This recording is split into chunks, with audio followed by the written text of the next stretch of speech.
ചാലക്കുടിയിലെ beauty parlour ഉടമ ഷീല സണ്ണിയെ വ്യാജ ലഹരി കേസിൽ കുടുക്കിയ സംഭവത്തിൽ കുറ്റപത്രം സമർപ്പിച്ചിരിക്കുകയാണ് പോലീസ്. തൃശൂർ സെഷൻസ് കോടതിയിലാണ് പോലീസ് കുറ്റപത്രം സമർപ്പിച്ചത്. കാലടി സ്വദേശിനി ലിവിയ ജോസും തൃപ്പൂണിത്തുറ സ്വദേശി നാരായണദാസുമാണ് കേസിലെ പ്രതികൾ. എക്സൈസ് ഉദ്യോഗസ്ഥരെ സാക്ഷികളാക്കിയാണ് കുറ്റപത്രം സമർപ്പിച്ചിരിക്കുന്നത്. ഷീല സണ്ണിയുടെ മരുമകളുടെ സഹോദരിയാണ് ലിവിയ ജോസിനെയും സുഹൃത്തായ നാരായണദാസിനെയും ചേർന്നാണ് ബംഗളൂരുവിൽ നിന്ന് വ്യാജലഹരി സ്റ്റാമ്പ് കൈക്കലാക്കി ഷീല സണ്ണിയുടെ ബാഗിൽ വെച്ചത്. ഷീല സണ്ണി ലിവിയയെ സ്വഭാവദൂഷ്യം ആരോപിച്ചതിന്റെ വൈരാഗ്യമായിരുന്നു ഷീല സണ്ണിയെ ലഹരി കേസിൽ കുടുക്കിക്കൊണ്ട് ലിവിയ തീർത്തത്. ലഹരി സ്റ്റാമ്പ് വ്യാജമായതോടെ കേസ് പൊളിഞ്ഞു. 2023 മാർച്ച് 27 ഷീല സണ്ണിയുടെ സ്കൂട്ടറിലെ ബാഗിൽ നിന്നും LSD സ്റ്റാമ്പുകൾ എന്ന് പറയുന്ന വസ്തുക്കൾ പിടികൂടിയത്.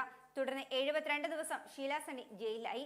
പിന്നീട് നടത്തിയ രാസപരിശോധനയിൽ വ്യാജ ലഹരിയാണെന്ന് വ്യക്തമായതോടെ ഷീലയെ പ്രതിസ്ഥാനത്തു നിന്നും ഒഴിവാക്കുകയായിരുന്നു.